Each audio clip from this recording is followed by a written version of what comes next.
true, genuine confidence actually comes from within. It is very different from arrogance. There's a clear distinction between the two. It is not like it's self-assured, it's not conceited. And the difference is that true, genuine confidence it's all internal, mostly quiet, it's not boisterous. But it also doesn't care for hierarchy in a non-egotistical way. It respects the hierarchy, but it's not like, oh, okay, it's not like, oh, this person is above me. Like the way arrogance cares about hierarchy. Is this person above me? Is this person below me? Can they do things for me? Can they do things to me? And what they are doing to that person, for that person, and listening to that person is because of the title and what that title, the power that title that holds. Whereas genuine confidence will genuinely respect you, and show you consideration irrespective of your title. They will respect your title, but from a place of respect. That's it. Because they know the hard work it must have taken, and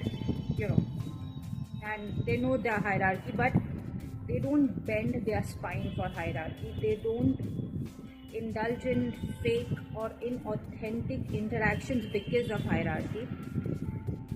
And genuine confidence, I think, comes from a place of a willingness to take, social awkwardness or social injury. What I mean by that is they won't bend in that way, and they know it could impact them, maybe in a negative way if the other person is arrogant, in the hierarchical structure, or the arrogant people could all form against them, but they don't care. They're okay with who they are, how they are within themselves, and that is true, genuine confidence.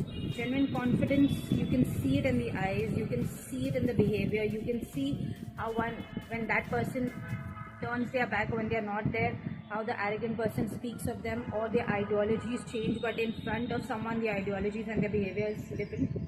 That's the difference between arrogance and genuine confidence, and usually you will find them in the quietest of places. Make note.